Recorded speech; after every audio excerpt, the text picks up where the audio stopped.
Solar Group mempersembahkan. Dulu, ini adalah sebuah mimpi. Mimpi tentang langit, tentang penerbangan bebas, tentang perjalanan keliling dunia.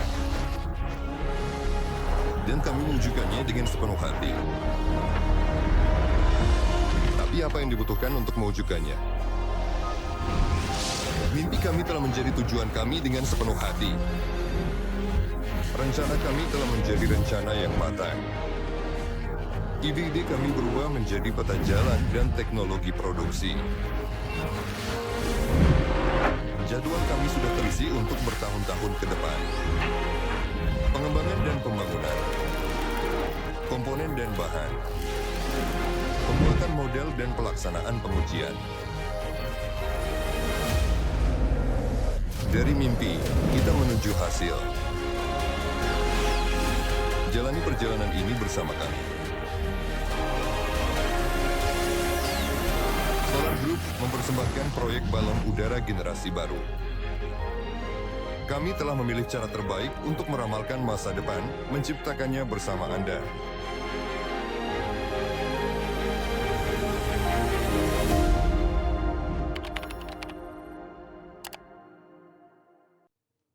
Teman-teman, halo semuanya. Anda kembali ke proyek Kapal Udara Generasi Baru. Kami kembali siaran langsung. Bersama Anda, seperti biasa, saya Gennady Babanin dan Direktur Teknis Perusahaan Aeronova, Fedor Konstantinov. Ya, teman-teman, halo semuanya. Ya, hari ini kita akan membahas berita-berita selama bulan Januari. Saya rasa kita mulai dari yang paling menarik dulu. Yang mana itu? Aeroliet, bagaimana pesawat kita terbang, bagaimana performanya saat uji coba. Semua orang sangat penasaran ingin tahu dan kapan penerbangan berikutnya akan dilakukan. Halo teman-teman, hari ini adalah pertama kalinya kita live. Setelah liburan, Ya, setelah tahun baru. Sebenarnya saya ingin menyoroti dulu fakta bahwa tahun baru sudah berlalu. Januari itu bulan yang singkat dan biasanya semua orang butuh waktu lama untuk mulai bergerak lagi, kamu tahu sendiri. Banyak banget meme tentang itu. Soal itu juga, ya soal itu. Biasanya di bulan Januari malas banget buat kerja. Tapi kali ini entah kenapa kita malah terbang terus, super aktif. iya, langsung kerja. Bahkan sebenarnya nggak ada yang benar-benar sempat terbiasa untuk libur dan bahkan ada kejadian begini. Kalian tahu kami pindahan dari kantor lama ke yang ini. Dan ke kantor ini ya bisa dibilang akhirnya kami benar-benar pindah pas banget sebelum tahun baru. Masih belum semua sistem sempat diatur. Misalnya sistem akses ke kantor. Nah, waktu libur tahun baru ada karyawan yang coba masuk ke kantor. Beberapa hari berturut-turut tapi gagal terus, soalnya lift di gedung ini dimatikan, sebenarnya bisa naik tangga, tapi kartu aksesnya nggak bisa dipakai buat buka pintu. Jadi intinya nggak ada yang benar-benar lepas dari kerjaan. Iya, intinya kenapa kami datang? Sekarang semuanya berjalan cukup baik, cepat, dan terorganisir. Sebenarnya apa yang sedang terjadi? Nah, tadi Gena tanya soal Aeroliet. Sudah lihat videonya? Aeroliet itu terbang dan terbangnya cukup stabil, berkualitas dan berkali-kali. Apa yang ingin saya sampaikan? Pengalaman ini benar-benar baru. Ini mesin yang sama sekali berbeda. Ini bukan Nova 01. Nah, Nova 01 itu ada sedikit kelebihan berat tapi tetap saja ada. Dan kalau semua mesinnya dimatikan, dia mulai tenggelam secara perlahan. Sementara Aeroliet punya kelebihan berat yang jauh lebih besar, jadi dia tidak akan tenggelam perlahan. Dia cukup aktif mendekati tanah, mari kita sebut saja begitu. Mari kita sebut. Dan kalau dengan Nova 01 misalnya, buat yang belum tahu saya jelaskan, buat yang sudah tahu kita ulangi. Di sana cuma ada 2 baling-baling dan keduanya terpasang pada satu balok putar yang sama dan berputar secara sinkron. Dan supaya Nova 01 bisa terbang misalnya, kita memutar baling-balingnya untuk menghasilkan daya dorong ke atas tapi dengan sudut tertentu. Itu adalah arah yang paling menguntungkan untuk lepas landas. Nah, kita bisa menambah gas, katakanlah, lalu mematikannya. Dan dia melompat lalu terbang perlahan seperti itu. Dengan dorongan-dorongan daya seperti itu, secara kasar, Nova 01 bisa tetap melayang di udara. Nah, dengan Aerolot, cerita seperti itu tidak berlaku. Dia berperilaku hampir seperti quadcopter. Semua baling-baling misalnya diposisikan secara vertikal, menghasilkan daya dorong vertikal dan dia terbang secara vertikal. Dan kalau ada sesuatu yang tidak beres ya tentu saja dia akan jatuh cukup cepat, ingin rasanya bilang begitu tapi tidak boleh, dia akan tenggelam. Dan semua, bagaimana ya bilangnya, semua keunggulan bentuk aerodinamisnya justru baru terasa saat dia melaju dengan kecepatan. Nah, ketika mulai ada gerakan propulsif, artinya saat dia mulai terbang ke depan, bodinya mulai bekerja, memberikan efek aerodinamika, dan muncul gaya angkat tambahan. Dan karena itu, awalnya benar-benar menakutkan untuk menerbangkannya, menstabilkannya, dan sebagainya. Tapi kemudian ketika ada banyak sekali hal yang berbeda, bahkan mulai dari hal kecil, misalnya kalau di Nova 01 ada 2 baling-baling di satu lengan yang bisa berputar, sedangkan di Aerolot sudah ada 4 baling-baling dengan skema quadcopter dan setiap mesinnya bebas serta bisa berputar sendiri-sendiri terlepas dari yang lain. Tapi tentu saja tetap tergantung pada algoritma yang kita programkan di sana. Bahkan mulai dari mekanisme putaran mesin-mesin itu sendiri ada pengaturan yang sangat detail. Misalnya kita memutar mesin X secara hipotetis sebesar 15 derajat ke depan, saya tunjukkan 90 derajat, kita putar 90 derajat ke depan, lalu kita kembalikan ke posisi semula, tapi ternyata dia tetap saja, maksudnya dia memang kembali ke posisi semula, tapi ada sedikit kelonggaran. Dan bahkan kelonggaran kecil itu saja sudah cukup membuat perangkat ini jadi tidak stabil di udara. Dan semua pengaturan kecil ini ketika kamu memutar mesin ke satu arah, lalu kamu lihat secara fisik, kamu ukur semuanya, lalu masukkan koefisien koreksi, misalnya setelah kamu lepas putaran, mesin kembali dan dengan koefisien koreksi itu kamu putar sedikit lagi. Begitu juga ke semua arah dan segala macam hal seperti ini. Ditambah lagi, baling-balingnya juga bekerja dengan cara yang berbeda, meskipun di situ tertulis plus minus, seolah-olah mereka sama, tapi kenyataannya sama sekali tidak begitu. Jadi setelah semuanya selesai dikalibrasi, seperti yang kalian lihat di video itu, dia sudah bisa menjaga ketinggian dengan stabil, bisa berputar di tempat dengan sangat mulus. Ini seperti putaran tank, tapi di sini jadinya putaran ala pesawat ya, karena dia memang terbang, bukan berjalan seperti tank. Nah, Nova 01 tidak bisa seperti itu. Nova 01 punya alat kemudi tambahan di ekornya, letaknya di bagian belakang, jadi dia bisa melayang di udara, tapi tidak seaktif dan tidak seresponsif Aerolot. Ya, Aerolot itu bisa terbang dan hampir bisa berputar di tempat. Nah, di Nova 01 sama sekali belum pernah bisa seperti itu. Ya, selain itu, Aerolot sangat stabil dalam menjaga ketinggian. Di Nova 01 hal ini sulit dilakukan karena titik tumpu, yaitu gaya vertikalnya berada di tengah dan kalau ada sedikit guncangan pada bodi, entah karena angin atau sebab lain, itu jadi mustahil. Di sini ada sumbu yang membuat dia bergoyang dan sebagainya, tapi di sini karena komponennya terpisah, ada keuntungannya sendiri. Tentu saja rasanya menakutkan. Apakah kemungkinan seperti itu akan ada di versi berikutnya dari Nova 01 jika kita punya 4 baling-baling di model-model baru? Ya tentu saja ya. Nova 01 saya ingatkan itu sebenarnya adalah salinan dari kapal udara Nova 2. Dan ya seperti yang saya katakan sejak awal, itu bukan kapal udara kecil yang paling optimal dan Aerolot sekarang juga bukan kapal udara yang optimal. Aerolot itu sebenarnya adalah proyek pertama Dmitry Sergeyevich Kemel. Dan sejujurnya berjalan cukup baik, tapi tetap ada masalah. Banyak sekali hal baru, banyak sekali yang sulit, banyak sekali hal yang tidak kami pikirkan pada saat itu. Dmitry Sergeyevich juga tidak memikirkannya saat pengembangannya. Tapi dalam setahun ini kami akan menciptakan yang optimal. Baik itu kapal udara kecil berbentuk klasik yang optimal maupun kapal udara hibrida yang optimal. Dan tentu saja yang besar Nova 2. Jadi tahun ini setidaknya 3 perangkat harus kami terbangkan atau bahkan lebih karena masih ada, mungkin bukan tahun ini tapi mungkin juga tahun ini masih ada juga pesanan dari Dubai. Nanti akan saya ceritakan lebih lanjut tentang itu. Ya, kemungkinan besar ya balon udara yang bentuknya klasik dan optimal itu tidak akan menggunakan skema 2 baling-baling, melainkan 4 atau bahkan mungkin 6 baling-baling. Konsep seperti itu juga sedang dipertimbangkan?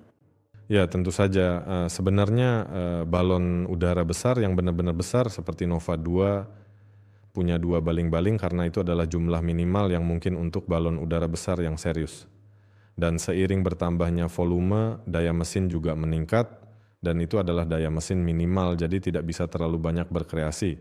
Tapi pada balon udara besar, di sepanjang sisinya ada banyak baling-baling dan mesin, dan semakin banyak, semakin baik, semakin mudah dikendalikan, dan seterusnya. Dan pada balon udara kecil juga, seharusnya begitu 4, 6, 8, silakan saja.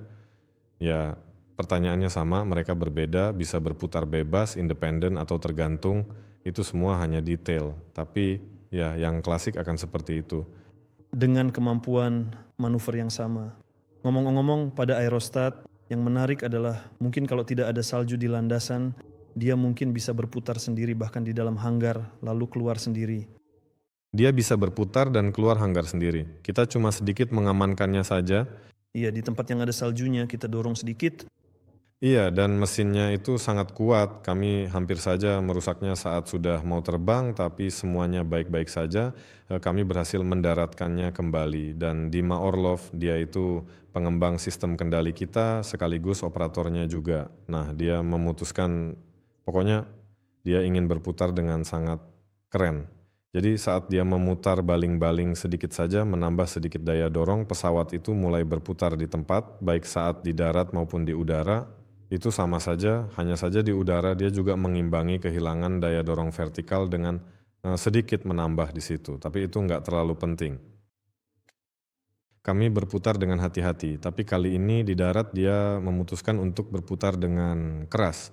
Dan pesawat itu saya nggak tahu, berputar sekitar 45 derajat dalam sekejap saja, padahal ini benda besar, panjangnya 20 meter, lebarnya hampir 5 meter, dan kalian bisa bayangkan berputar 45 derajat di sekitar porosnya dalam 1 detik, ya, seperti itu. Pesawat itu tersentak, rangkanya nyaris saja tidak kuat. Kalau rangkanya kaku pasti sudah patah, tapi karena mesinnya memang diarahkan ke arah itu, mereka bertumpu pada selubung di sini atas bawah, rangka yang menahan, tapi di arah ini mereka bertumpu pada selubung. Selubungnya agak melentur, jadi rangkanya tidak rusak, tapi kelihatannya tentu saja kami cukup kaget. Nah, dia bisa mengemudi sendiri di area itu, bisa masuk dan keluar hanggar sendiri, tapi ada satu tapi, ukurannya memang agak kecil untuk aksi-aksi seperti itu.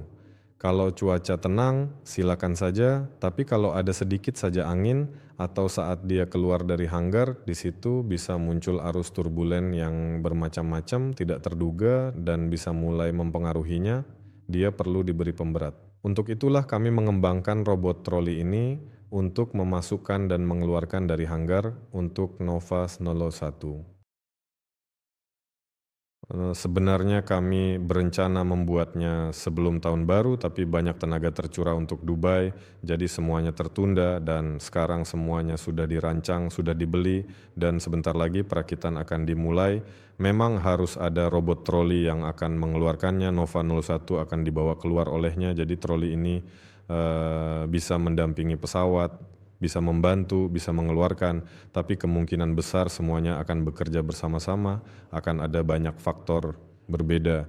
Intinya troli ini akan sangat menambah beratnya. Intinya ketika kami sebagai pendamping mengeluarkan pesawat hanya karena kami punya berat badan dan supaya angin tidak membuat balon udara kecil itu menabrak hanggar, kami memberinya tambahan massa.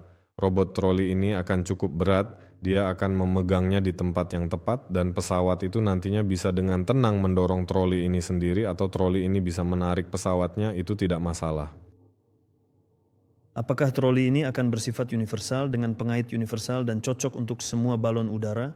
Ya, untuk balon udara kecil milik kami, iya, tapi ini sekali lagi hanya prototip, hanya untuk uji coba proses. Secara garis besar ini untuk menguji sistem kendali misalnya. Ketika sistem kendali diberi perintah untuk mengaitkan, mereka saling menemukan, terhubung, algoritma berjalan, perangkat eksekusi berfungsi. Tentu saja perangkat mekanisnya sendiri nantinya akan berbeda, tergantung pada ukuran selanjutnya dan sebagainya. Jadi balon udara kecil, ya kami akan membuat yang sama untuk yang kecil. Misalnya untuk Nova 2 dan ukuran sejenis, kami akan buat yang sama, tapi di antara mereka sendiri akan berbeda, gerobaknya akan berbeda, rangkanya akan berbeda, beban otaknya akan sama ya, algoritmanya kemungkinan besar juga akan sama. Tapi untuk yang besar mungkin perlu 2 atau mungkin 3, itu nanti akan kami pahami lebih lanjut. Oke, lalu tentang aeroleta ini. Jadi dari uji coba yang sudah kita lakukan, apa yang sudah kita pelajari, apa yang kita rencanakan untuk diuji dalam waktu dekat, dan mungkin pertanyaan utamanya, kapan kita berencana untuk menguji tahap berikutnya? Saya ingatkan kita sekarang berada di wilayah Moskow, sebenarnya di Moskow, dan kita terbang di wilayah Moskow. Kalau kalian mengikuti perkembangan cuaca, kalian pasti tahu kalau kita baru saja diguyur salju yang cukup lebat. Nah, dan landasan pacu juga tertutup salju, dan secara umum saljunya memang turun deras. Kami memang pernah terbang saat salju lebat, tapi waktu itu salju turun dan angin tenang, jadi bisa dibilang kami cukup beruntung. Jadi kondisi cuaca yang menentukan kapan kita bisa lanjut terbang lagi. Apa saja yang sudah sempat kita latih, kita sudah bisa lepas landas dan mendarat dengan lancar. Kita juga sudah bisa bergerak di area landasan, tapi kita belum mencoba terbang horizontal dengan kecepatan tinggi. Jadi sejauh ini kita terbang masih seperti drone quadcopter, kita belum mengaktifkan dinamika badan pesawat. Dinamika badan pesawat baru akan aktif sekitar kecepatan 40 km per jam saat balon udara mulai terbang ke depan dan badan pesawat mulai bekerja. Nah, sampai tahap itu kita memang belum sampai. Ada beberapa alasan untuk itu yang berkaitan dengan keselamatan kerja dan juga program uji terbang. Jadi semua itu sudah kami lalui, tinggal masuk ke tahap penerbangan horizontal yang sesungguhnya, dan begitu cuaca bagus serta landasan sudah dibersihkan. Mungkin Anda bertanya, memangnya landasannya tidak dibersihkan? Ya, memang tidak dibersihkan. Sampai seperti itu keadaannya. Setelah tahun baru dibersihkan, jadi sebelum tahun baru, setelah libur tahun baru selesai, barulah landasan pacu mulai dibersihkan. Karena ini bukan Sheremetyevo, bukan Domodedovo. Ini hanya bandara kecil milik pribadi. Dan semua orang sedang liburan, dan seterusnya, dan seterusnya. Dan secara umum, kalau tidak ada permintaan untuk penerbangan, di sana juga ada pusat pelatihan, dan kalau di pusat pelatihan itu tidak ada kegiatan, maka tidak ada yang membersihkan apapun. Nah, untuk kami mereka membersihkan. Waktu kami datang, area di depan hangar dibersihkan untuk kami. Ya, atas permintaan. Ya, tentu kesia. Dan kami menuju ke sana tentu saja. Oke, dan hangar kami itu letaknya paling ujung, entah sengaja atau tidak, saya juga tidak tahu, tapi entah kenapa tidak ada yang sampai ke sana. Jadi kami harus pergi dan meminta agar traktor khusus datang ke hangar kami untuk membersihkan. Karena lahannya sangat luas, traktornya cuma satu, dan itu semua kerjaan dan itu juga bahan bakar traktor itu saat membersihkan, dan di sana gerbang ke landasan selalu terbuka. Saya tanya, kenapa? Kan kalian selalu bilang gerbang harus ditutup, tapi mereka bilang traktornya capek, buka tutup gerbang terus. Apalagi ada pom bensin Gazprom persis di samping landasan. Traktornya bolak-balik cuma buat isi bensin. Ya, intinya itu semua butuh biaya, ya sudah jelas lah. Pokoknya kami akan lanjut terbang begitu cuaca memungkinkan. Kami berencana untuk terbang baik dengan Nova 01 maupun dengan Aerolet. Dengan Aerolet, kami akan melanjutkan uji terbang, beralih ke penerbangan horizontal penuh sambil merekam data tentang kinerja aerodinamika bodi. Sedangkan untuk Nova 01, kami akan melanjutkan pekerjaan untuk sepenuhnya menghilangkan kabel serta mengintegrasikan perangkat lunak eksternal kami dengan perangkat lunak internal yang ada di flight controller dan komputer. Jadi, Nova 01 akan masuk ke tahap itu. Aerolet tetap berada di tahap yang sedang dijalani sekarang. Ngomong soal perangkat lunak, ada juga perubahan besar yang terjadi.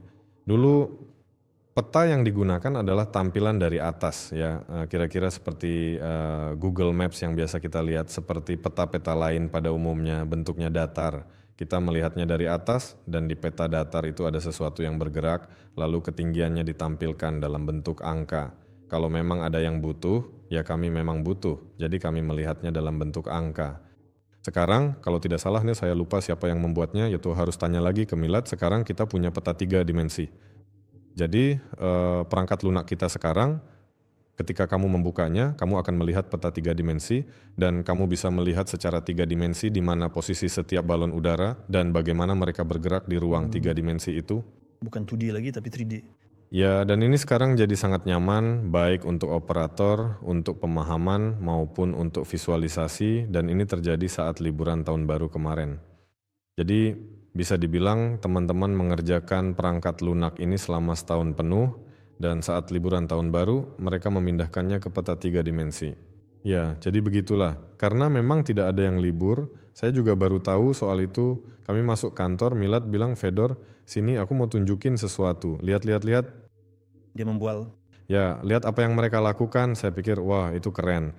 Jadi sekarang kita perlu menyatukan semuanya dan melanjutkan pengujiannya di Nova 01. Jadi ini uji terbang, lalu kita menunggu cuaca.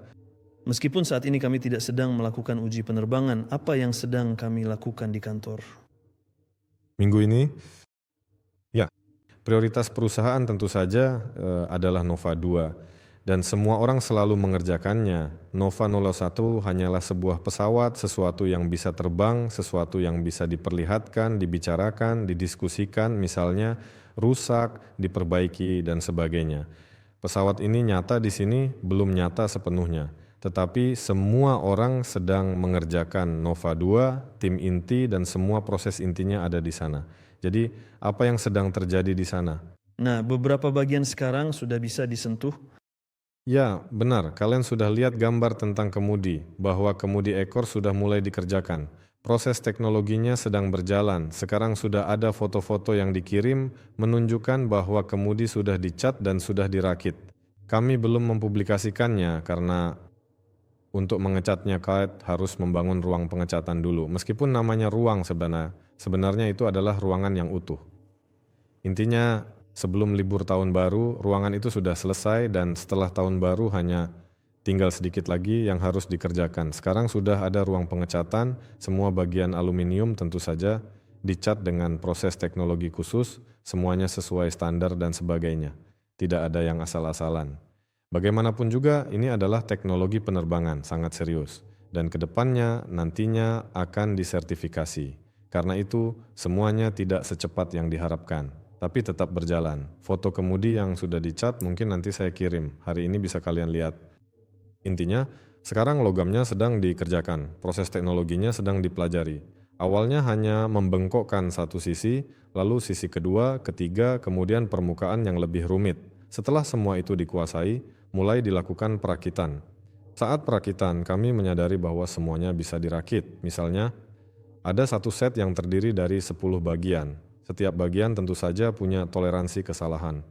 Dan ketika semuanya dirakit, kita harus memeriksa toleransi keseluruhan. Pada kemudi pertama, kami rakit, periksa, dan semuanya cocok. Bagus, luar biasa. Artinya kita bisa lanjut membuat bagian-bagian besar seperti misalnya seluruh gondola. Meskipun kami sudah menstempel bagian-bagian kason dan sebagainya, karena di situ toleransi keseluruhan tidak bertambah banyak ya karena jumlah bagiannya. Selanjutnya semuanya memang sempat berhenti sejenak, di kemudi sudah dicek, di kemudi semuanya baik-baik saja. Jadi elemen-elemen seperti ini yang terbuat dari aluminium, yang dibuat dari bagian-bagian yang dibengkokkan dan dipaku keling, semuanya berjalan, semuanya luar biasa. Sebentar lagi kita akan melihat langsung bagaimana gondola dari balon udara itu mulai tumbuh. Kita akan kirim ke sana, baik kami, Gena maupun Vladimir, operatornya. Kita akan mendokumentasikan semuanya secara digital. Produk komposit juga, setelah tahun baru kami pergi ke calon kontraktor dan produsen kami ke pabrik mereka. Kalau dulu yang pergi ke pabrik itu secara kasar hanya saya, sekarang kami pergi dengan tim besar para insinyur. Ada Vadim Vasilievich, Vitali, lalu Dmitry Sergeyevich, Maxim, dan Dima. Pokoknya kami pergi ramai-ramai. Intinya kami membahas proses produksi. Produk komposit kami berikutnya adalah sebagai berikut. Ini bukan semuanya, tapi yang utama, yaitu baling-baling perangkat pendorong ekor dari balon udara Nova 2. Di sana digunakan baling-baling 2 bilah, dan ada juga mekanisme pengubah arah untuk mengganti dorongan ke arah ini atau ke arah itu, supaya ekornya bisa berputar. Nah, baling-baling ini sendiri terbuat dari komposit. Pengembangannya sepenuhnya hasil karya kami. Baik baling-balingnya sendiri, profilnya, maupun perangkat pengubah arah ini. Perangkat untuk mengubah vektor dorongan. Dan seluruh struktur kompositnya juga kami rancang sendiri, mulai dari bahan apa yang digunakan, bagaimana cara menatanya, dan seterusnya dan seterusnya. Tapi untuk proses teknologi pembuatannya dan proses produksinya sendiri, kami serahkan ke pihak luar, ke perusahaan yang sudah kami sepakati. Jadi baling-baling seperti ini dia dua bilah. Dua bilah ini harus dibuat untuk satu balon udara. Artinya kami akan membuat satu set yang terdiri dari 6 bilah. Itu satu. Lalu untuk mekanisme ini di situ Maxim sudah pergi dan berdiskusi. Kedua ada perdaun pegas balon udara Nova 2 di mana gondolanya di bawah gondola ada kaki pendaratan depan itu menggunakan perdaun. Ada 2 roda di depan dan perdaun ini juga terbuat dari komposit tapi pokoknya pengembangnya Dima juga sudah pergi ke sana. Mereka membahas detail dan nuansa. Setelah diskusi itu ada yang kami ubah, ada juga yang mereka pahami di proses teknis mereka dan sebagainya. Jadi perdaun itu komposit, lalu ada baling-baling penggerak cincin, di situ ada cincin itu sendiri, baling-balingnya, dan balok tempat semua itu dipasang plus beberapa elemen kecil lainnya. Itu semua akan dibuat dari komposit, ditambah kap belakang yang akan menutup seluruh ruang mesin itu juga akan komposit. Dan bagian bawah gondola di depan, di situ ada kaca, itu satu lengkungan saja, jadi bisa dibuat dengan mudah. Tapi bagian bawah transisi dari dasar gondola ke kaca, di situ ada lengkungan ganda, jelas itu bagian komposit dan apron kecil ini juga akan dibuat. Nah, prosesnya sudah berjalan, sebentar lagi kita akan melihat baling-baling, perangkat pendorong kecil, semuanya dimulai dari situ. Dari pihak kami sedang disiapkan sebuah stand dan itu hampir selesai. Standnya sudah hampir rampung dan ternyata ada beberapa iterasi juga. Stand ini sendiri akan menjadi stand pengujian untuk jalur 48 volt. Nah, 48 volt ini salah satu yang akan mereka supply adalah perangkat pendorong ekor 48 volt. Generator 48 volt itu akan digantung di mesin ini, di mesin utama kami yang buatan Belgia. Mesinnya akan berada di dalam gondola, sedangkan perangkat pendorong ekor akan berada di belakang. Untuk sementara skemanya seperti ini. Generator dan baterai berada berdekatan, lalu dari baterai ditarik kabel SIP khusus, yang mana generasi muda di sini agak menentang, sedangkan yang tua bilang semuanya akan baik-baik saja dengan kabel itu. Nah, stand 48 volt ini akan menguji jalur tersebut, mengukur penurunan tegangan pada jarak yang cukup jauh. Apakah cukup atau tidak, lebih tepatnya apakah tegangan di generator cukup agar semuanya bisa berfungsi. Jadi stand ini sedang dirakit di mana akan ada generator yang berputar pada putaran yang dibutuhkan, semua kabel panjang itu dan juga mesin. Awalnya sebagai pengganti mesin atau beban akan dipasang elemen pemanas listrik 10 dengan daya yang diperlukan. Nanti konfigurasi kabelnya akan diubah-ubah. Setelah itu elemen pemanas ini akan diganti dengan mesin beserta baling-balingnya. Baling-baling ini terbuat dari komposit dan perangkat pendorong akan menjadi yang pertama diproduksi. Nah, ini dia juga per daun pegas. Daun pegas akan memakan waktu sedikit lebih lama, sedangkan baling-baling akan datang lebih cepat. Mekanisme pengatur sudut baling-baling juga sedang dikirim untuk diproduksi, akan segera selesai. Jadi kita akan merakit seluruh unit bagian belakang, bagian buritan, dan nanti semua ini akan kita hubungkan ke stand 48 volt, lalu kita akan menguji baling-balingnya juga, termasuk itu.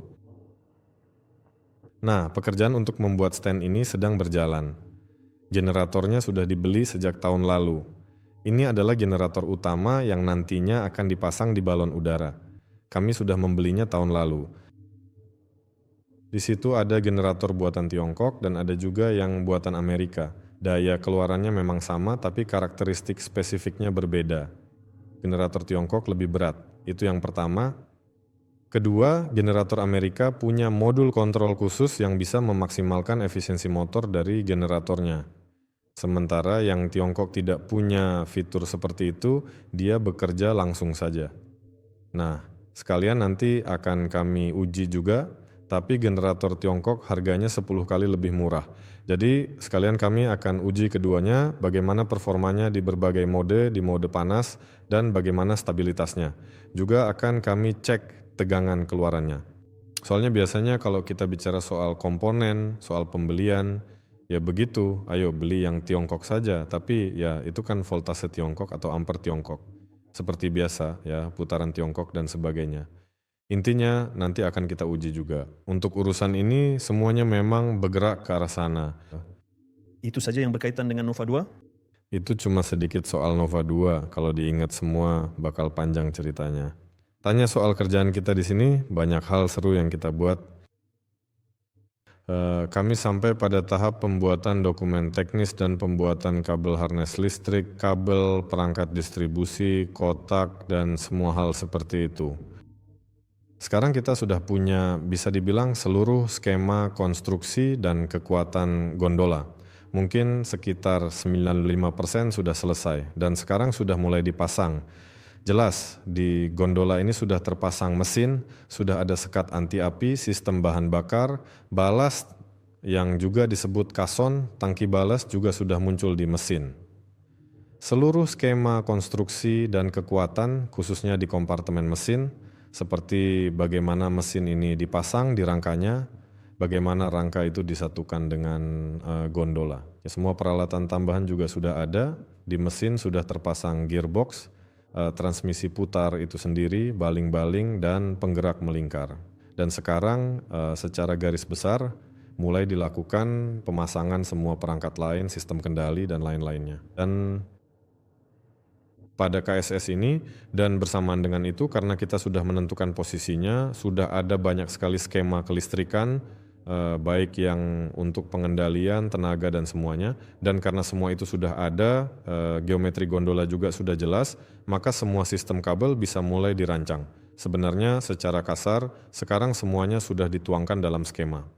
Misalnya, kabel jenis tertentu dari sini ke sana dengan penampang tertentu, terbuat dari bahan tertentu, tapi kabel itu harus dipasang di model 3 dimensi, panjangnya harus diperjelas, dan harus dipahami di mana kabel itu akan dipasang. Pokoknya urusan dengan kabel harness ini juga cerita tersendiri dan semuanya harus sesuai standar penerbangan, memenuhi norma dan aturan. Jadi semuanya tidak sesederhana itu. Pekerjaan-pekerjaan ini baru dimulai tahun ini. Sebelumnya hanya ada skema-skema saja. Dan sekarang dimulai misalnya dari Artiom di laboratorium. Kami semua menyebutnya laboratorium padahal sebenarnya itu adalah departemen instrumentasi secara garis besar. Dan juga teknologi masa depan, begitu kami menyebutnya. Kami akan segera merilis video. Videonya keren banget. Ya, benar sekali. Pada tahun lalu, Tioma berhasil merakit sebuah instalasi vakum yang sangat canggih untuk mendukung berbagai macam perangkat stratosfer yang sangat kompleks. Untuk pengujiannya? Untuk simulasi stratosfer, intinya begini. Untuk meniru stratosfer dengan sangat akurat bahkan sampai ke tingkat 100 meter dalam ketinggian. Tapi meter itu sudah ekstrim, misalnya 100 meter, 50 meter. Mungkin saja ya, walaupun di sana tergantung ketinggiannya, komposisi dan tekanannya berubah. Dan kamera simulasi yang bagus itu sangat rumit dan sangat mahal. Untungnya hampir semua peralatan milik Artiom sendiri. Ya, karena dia memang orang sains. Sebenarnya banyak sekali yang ingin saya ceritakan tentang dia. Nanti akan ada waktunya, dia berjanji akan mulai membuat konten khusus untuk topik ini. Tapi karena harus pindah-pindah, semua jadi tertunda. Di sana dia sudah merakit dan melengkapi laboratoriumnya, di sini harus dibongkar lagi, di sini harus diatur ulang lagi. Pokoknya itu benar-benar seperti kata orang pukulan ke hati. Nah, nanti akan keluar videonya. Sebenarnya alat ini bisa saja dirakit dengan cepat, tapi semua yang perlu diuji sudah kami uji di alat itu.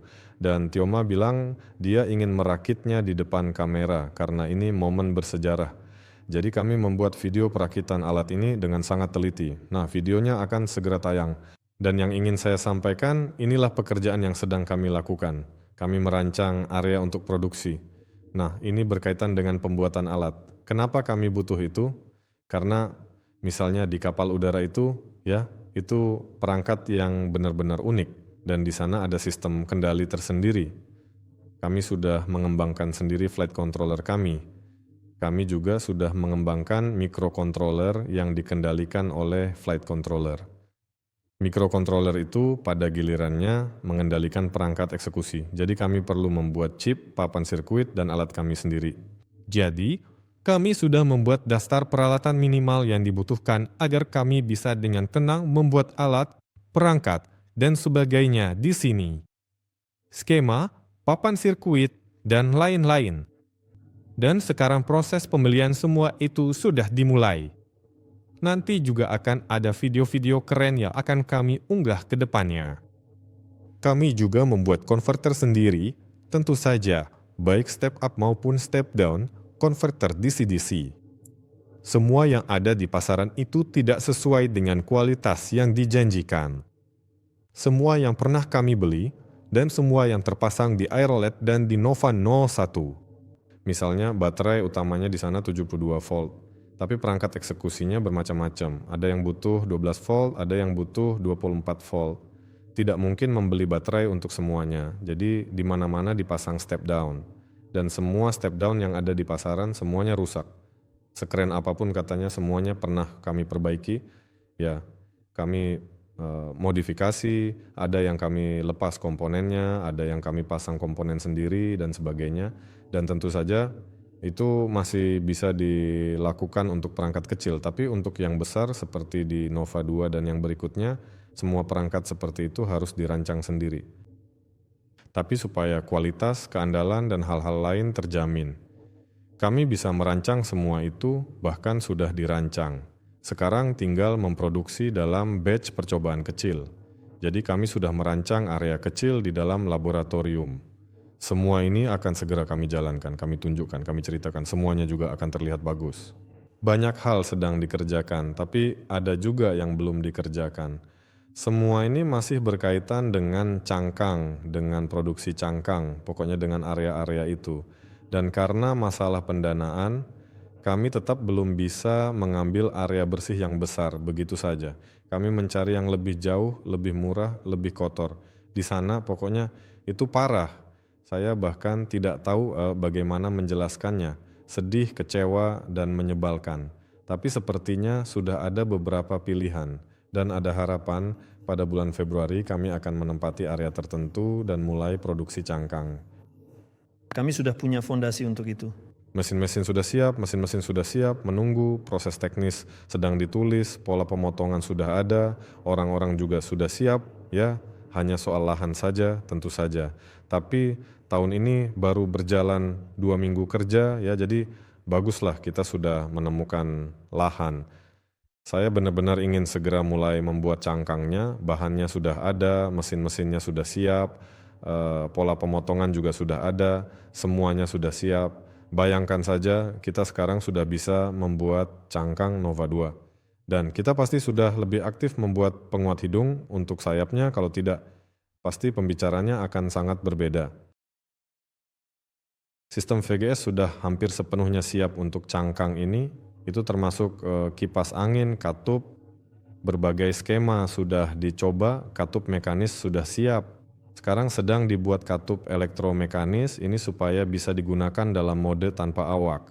Semua ini bisa dikendalikan. Mode tanpa awak bisa terbang dengan katup mekanis. Satu-satunya kekurangannya adalah tidak bisa membuka paksa. Pada balon udara Nova 2, pembukaan paksa dilakukan agar pilot bisa melakukannya. Nah, pada versi tanpa awak, tentu saja tidak ada yang membuka katup dari gondola. Katupnya tetap ada di sana, tapi sistem bisa memantau dan melihat cara kerjanya. Begitulah kebiasaan para pilot yang sudah pernah terbang dengan balon udara di Rusia. Sesuai dengan aturan tertentu memang harus begitu dan seterusnya. Di sana katup dibuka dengan kabel baja. Tapi di versi tanpa awak jelas tidak ada yang akan menarik kabel itu. Jadi katupnya harus elektromekanis. Katup itu harus bisa bekerja sendiri misalnya. Kalau tekanannya naik, dia terbuka secara mekanis. Lalu menutup sendiri, ini sederhana, andal, murah, dan sebagainya. Tapi misalnya kalau ada situasi darurat di mana katup-katup itu harus dibuka secara paksa untuk membuang tekanan, pilot bisa melihat semuanya dan membuka sendiri. Sedangkan pada drone, harus ada perangkat aktuator yang bisa membuka semuanya. Katup-katup ini sudah kami rancang, sekarang kami juga memproduksinya di kantor. Untuk saat ini, printer 3 dimensi sudah sangat cukup untuk kebutuhan ini. Semua sudah sesuai, baik dari segi berat, architectural urban solution, maupun aspek lainnya.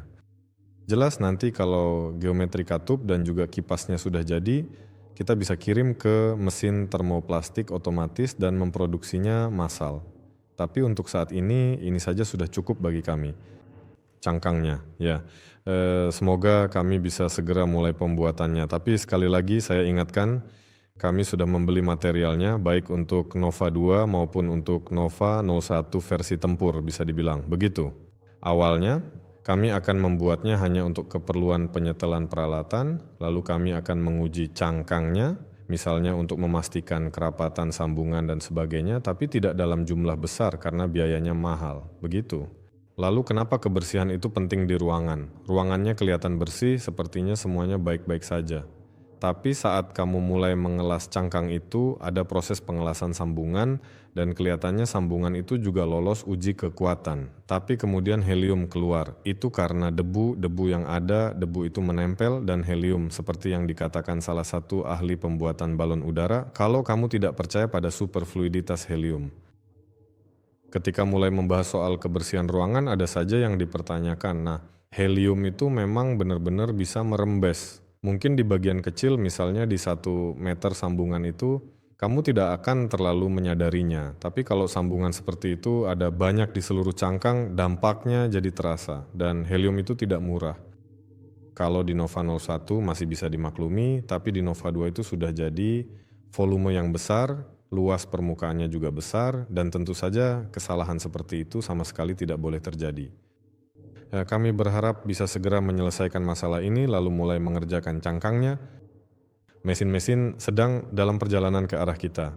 Untuk Nova 2 ada 2 mesin yang akan datang dan di sana juga stand-nya sudah dipersiapkan untuk mereka.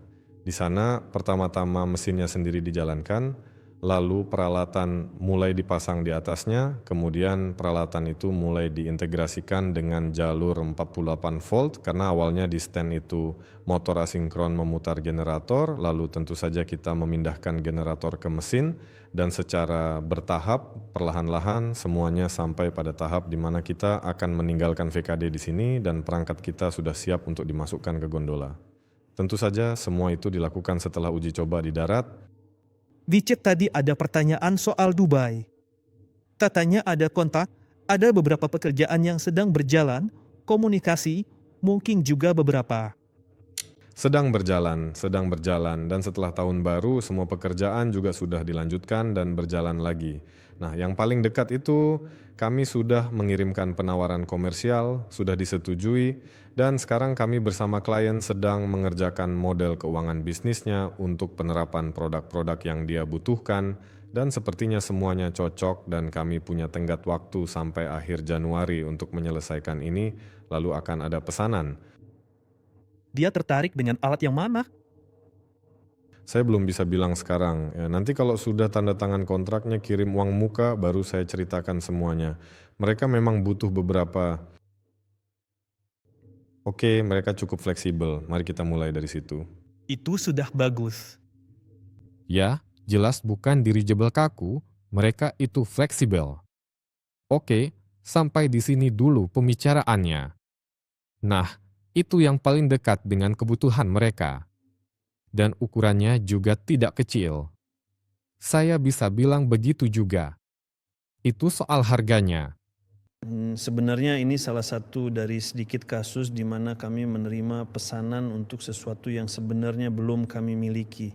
Jadi di perusahaan Aeronova kami memang belum pernah membangun perangkat seperti itu sebelumnya. Kamu baru saja memberi satu petunjuk lagi. Ya, intinya kontak itu banyak, saya sudah pernah bilang sebelumnya, dan dengan semua orang kami benar-benar membahas apa yang mereka butuhkan. Kami memang tidak punya satu penawaran khusus, bukan seperti iPhone yang sudah jadi tinggal datang dan beli, tidak.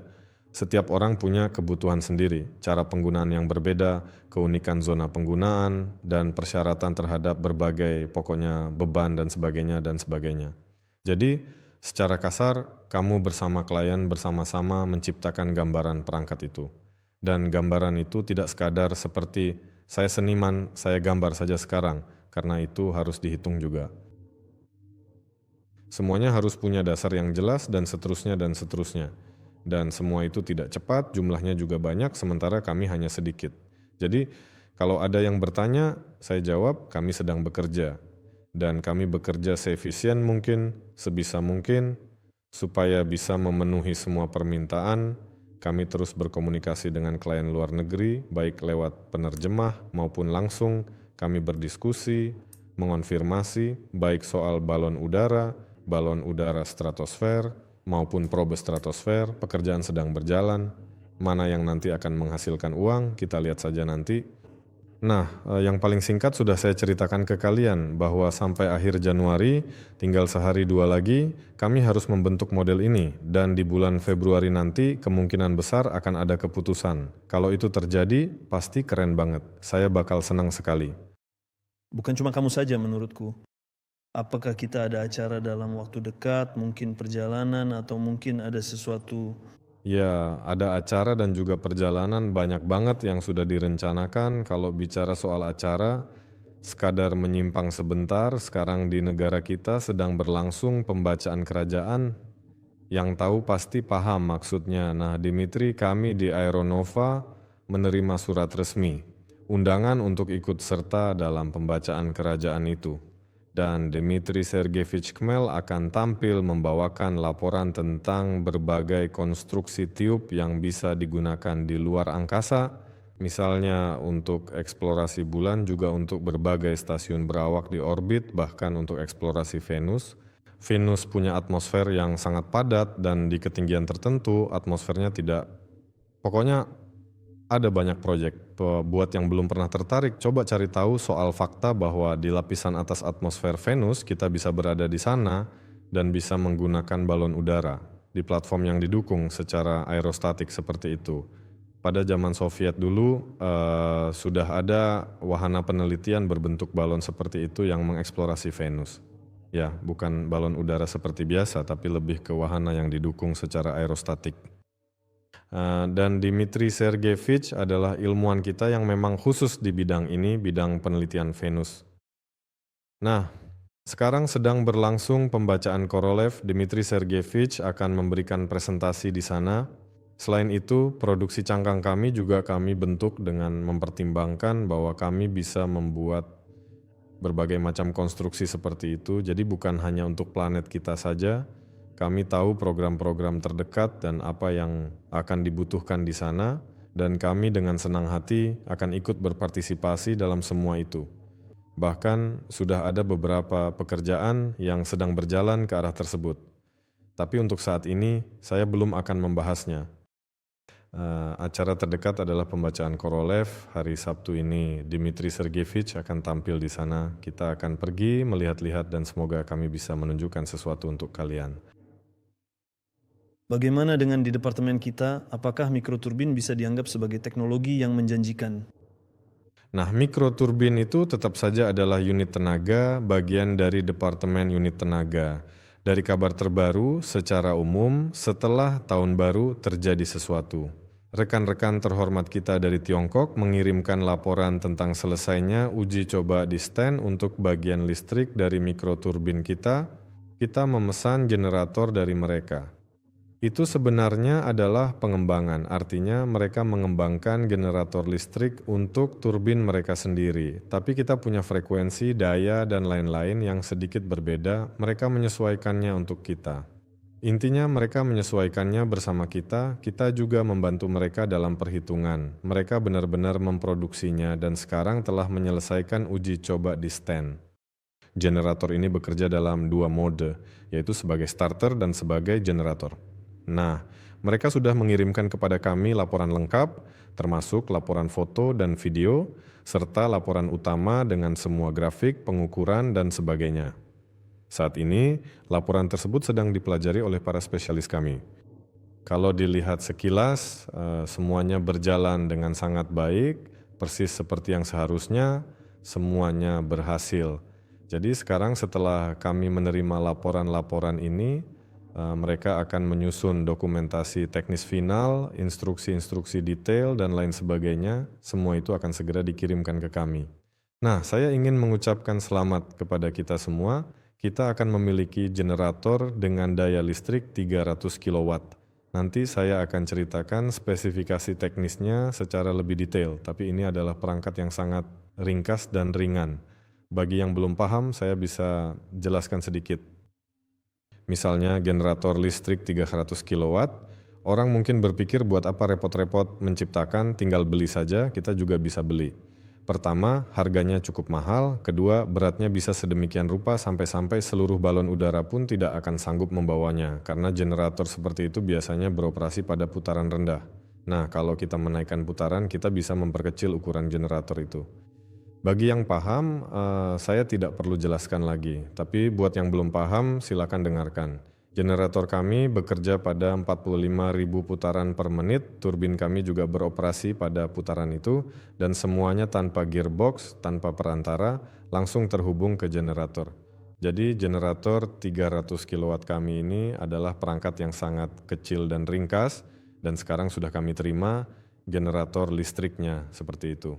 Soal mikroturbin, semakin cepat dia berputar, semakin ringkas juga ukurannya, dan mulai cocok untuk penerbangan. Nah, mikroturbin seperti inilah yang kami rancang khusus untuk penerbangan supaya bisa menghasilkan 300 kW daya listrik secara stabil dengan sumber daya yang tinggi, masa servis yang panjang, dan seterusnya, dan seterusnya. Semua itu sudah kami siapkan, intinya generator sudah siap, inverter juga sudah siap, dan sebentar lagi akan dikirim ke tempat kami.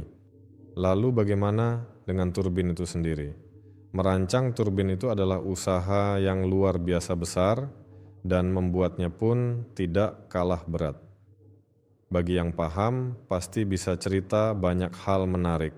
Misalnya, di negara kita ini sudah bertahun-tahun, bahkan puluhan tahun, kita tidak bisa membuatnya, dan seterusnya, dan seterusnya. Ya, memang benar produknya sangat rumit, tapi kami merancangnya dengan cara tertentu. Ada beberapa komponen kritis yang kami gunakan dari teknologi Soviet lama yang sudah terbukti 100% berfungsi. Komponen yang kami buat sendiri, kami rela mengorbankan banyak karakteristik turbin demi memastikan turbin itu bisa diproduksi dan benar-benar bisa berfungsi. Tapi itu tidak mengubah fakta bahwa ini adalah produk yang sangat rumit. Beberapa komponen akan kami buat sendiri, tapi sebagian besar komponen untuk turbin-turbin pertama akan kami produksi di perusahaan-perusahaan yang sebelumnya sudah pernah bekerja sama dengan kami, dan kami sudah mencapai kesepakatan dengan mereka. Misalnya, untuk roda kompresor, sudah jelas siapa yang akan membuatnya, itu terbuat dari titanium, akan dikerjakan dengan mesin Fries. Roda kompresor titanium ini berdiameter 300 mm, cukup tebal dan harus dipahat dari satu blok utuh. Prosesnya memang tidak mudah, tapi bukan sesuatu yang mustahil. Setelah itu roda tersebut harus dibalance untuk putaran tinggi. Nah, bagian ini lebih menantang. Ya, jadi untuk roda dingin dari titanium sudah jelas siapa yang akan mengerjakannya. Untuk roda panas kompresor akan dibuat dari paduan tahan panas GS6U, baik dengan cara pengecoran atau dari Inconel juga bisa dicor, lalu kemudian dipoles, dan sudah jelas juga siapa yang akan mengerjakannya. Untuk poros, baik poros kompresor maupun poros rotor, juga sudah ada yang akan mengerjakan. Intinya, semua tugas ini akan dikerjakan oleh orang-orang yang berbeda. Lalu untuk heat exchanger sudah jelas siapa yang akan mengerjakannya. Semua komponen kecil lainnya juga sudah jelas siapa yang akan mengerjakannya, dan untuk bagian-bagian bodi juga sudah ada yang akan mengerjakannya. Secara kasar, kalau dihitung, saya sendiri belum benar-benar memperkirakan berapa banyak subkontraktor yang akan terlibat, tapi mencari mereka itu tidak mudah, ada begitu banyak penolakan. Ya, karena memang dibutuhkan tingkat presisi yang tinggi juga dari segi material dan secara umum karena ini adalah produk satuan, bukan produksi massal. Sementara kebanyakan perusahaan yang membuat produk-produk serius seperti ini biasanya produksi massal. Jadi untuk mereka mengubah pengaturan hanya untuk satu produk itu, biayanya bisa sangat mahal atau mereka sama sekali tidak mau. Pertama-tama semua orang terkejut, wah kami sangat menghargai ya Kami lihat ini pekerjaan yang sangat serius, luar biasa, ada yang bisa membuat ini dengan kualitas seperti itu. Tapi kami tidak bisa melakukannya, kami harus menghentikan seluruh pabrik, itu tidak mungkin. Tapi akhirnya kami menemukan semuanya, semua berjalan lancar, selanjutnya tinggal proses, kami membayar, menunggu, ya meskipun menunggu, kami menunggu secara aktif, kami sedang mempersiapkan produksi perakitan untuk ini. Kami sudah mulai mencari spesialis, bahkan sudah menemukan spesialisnya, hanya saja mereka belum resmi kami pekerjakan dan sebagainya. Semua persyaratan untuk bagian perakitan dan pengujian sudah sepenuhnya disusun dan seterusnya kami mulai mengerjakan proses teknis, metode dan lain-lain.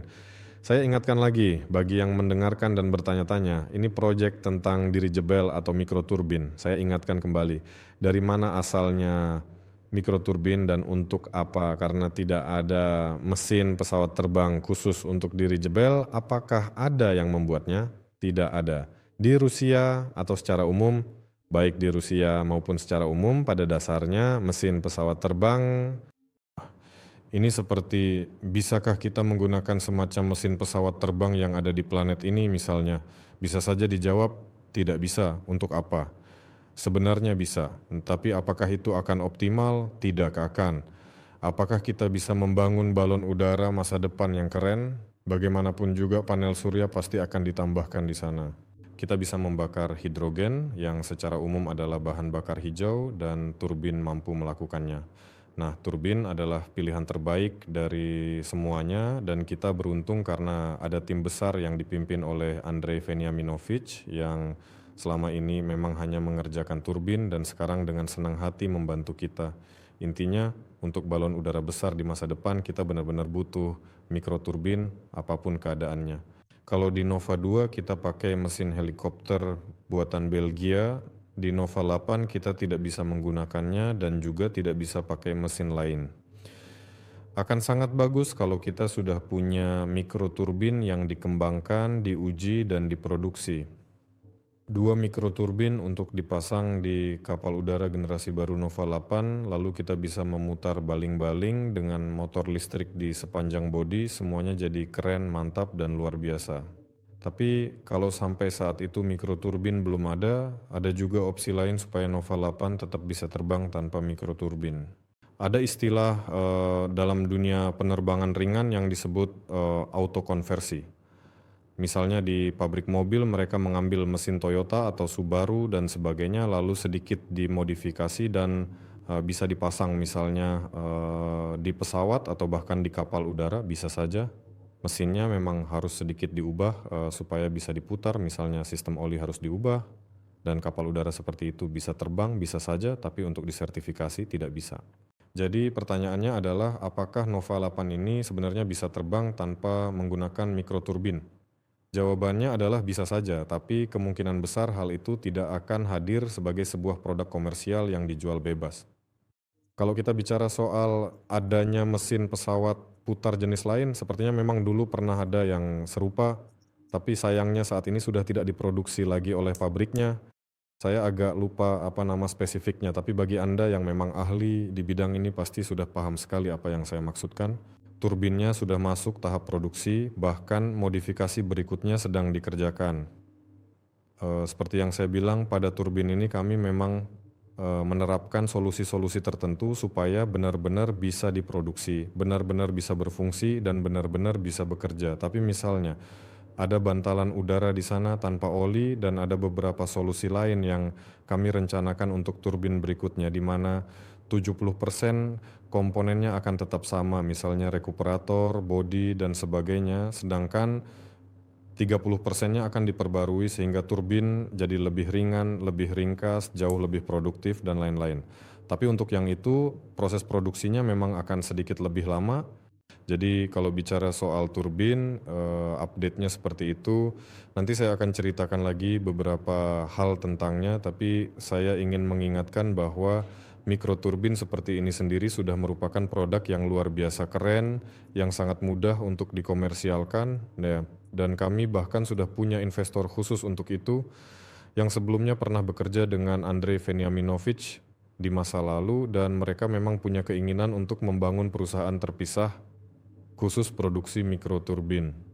Keinginan dari para investor itu ada, tapi keinginan kami sendiri masih belum benar-benar mengkristal ke arah sana. Intinya sedang ada negosiasi soal kesiapan mereka untuk berinvestasi membangun pabrik langsung di negara kita untuk memproduksi mikroturbin dengan kapasitas 300 kW, 400 kW, dan 50 kW. Ya, ini proyek yang sangat menarik. Mikroturbin ini sendiri punya daya 50 kW, ukurannya benar-benar kecil. Apakah produk ini menarik bagi mereka sebagai semacam generator energi? 300 sampai 400 kW itu sudah termasuk pembangkit listrik industri. Ini adalah energi terdistribusi, pasarnya sangat besar, benar-benar pasar yang luar biasa besar dan sangat menjanjikan. Hal yang paling menyenangkan adalah kita mampu menguasai pasar itu. Ya, semuanya memang sudah dipikirkan sejak awal. Sedangkan turbin kecil menarik sebagai alat penambah jarak tempuh untuk mobil listrik, dan alat penambah jarak tempuh seperti itu yang disebut range extender biasanya digunakan pada mobil hibrida di mana ada sesuatu yang membakar bahan bakar tapi penggeraknya tetap listrik, ada baterai dan baterainya itu semacam buffer, bukan untuk seluruh perjalanan, jadi akan habis di tengah jalan, dan di sepanjang perjalanan baterai itu diisi ulang oleh sesuatu ini. Sesuatu ini bisa saja berupa mesin piston, misalnya, tapi mesin pembakaran dalam juga bisa berupa mikroturbin. Hanya saja dia tipe turbin.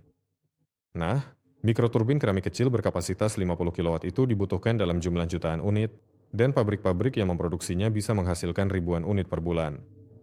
Banyak sekali yang tertarik, baik di negara kita maupun di luar negeri, dan kita juga membutuhkannya. Begitu juga untuk penerbangan, untuk balon udara, ini benar-benar produk yang sangat keren. Pokoknya, nanti kita akan bahas dan tunjukkan secara terpisah tentang ini. Tahun lalu, kami memang masih merahasiakan hal ini, belum menceritakan, tapi memang begitu. Sebenarnya, saya juga tidak akan sempat menceritakan semua hal waktu itu. Kamu tadi menyebut soal perjalanan. Salah satu rekan pelaksana dalam pembuatan turbin ini adalah perusahaan-perusahaan Tiongkok, yaitu produsen generator yang sama. Mereka merancang dan memproduksi generator mereka sendiri untuk turbin mereka. Dan ketika kami memesan generator dari mereka hanya sebagai generator, kami tidak memberitahu bahwa itu untuk turbin. Namun, dalam proses pengembangan, mereka menceritakan kepada tim turbin mereka bahwa ada tim turbin dari Rusia. Lalu kami pun saling berkenalan. Kami menanyakan kemampuan mereka dalam membuat roda kompresor, misalnya, mereka menerima model 3D-nya dan mengonfirmasi bahwa pembuatan itu memungkinkan. Dan akhirnya mereka tertarik, bukan hanya untuk memproduksi, tapi bahkan hampir ingin membuat perusahaan patungan di Tiongkok untuk memproduksi mikroturbin ini dan sebagainya. Jadi, kemungkinan besar saya akan segera terbang ke sana, khusus untuk urusan produksinya dan untuk berdiskusi soal perusahaan patungan ini. Kami juga menerima sejumlah, bisa dibilang, sebenarnya ini berita yang luar biasa. Saya sendiri heran kenapa saya bisa bicara setenang ini. Saya juga deg-degan dan tidak tahu apakah ini boleh diceritakan. Intinya, kami menerima banyak sekali tawaran dari pihak Tiongkok terkait pembentukan perusahaan patungan, di mana kami bertindak sebagai pengembang dan mereka sebagai investor dan produsen di wilayah Tiongkok. Tapi dengan berbagai syarat, ada yang begini, ada yang begitu, ada yang lain lagi.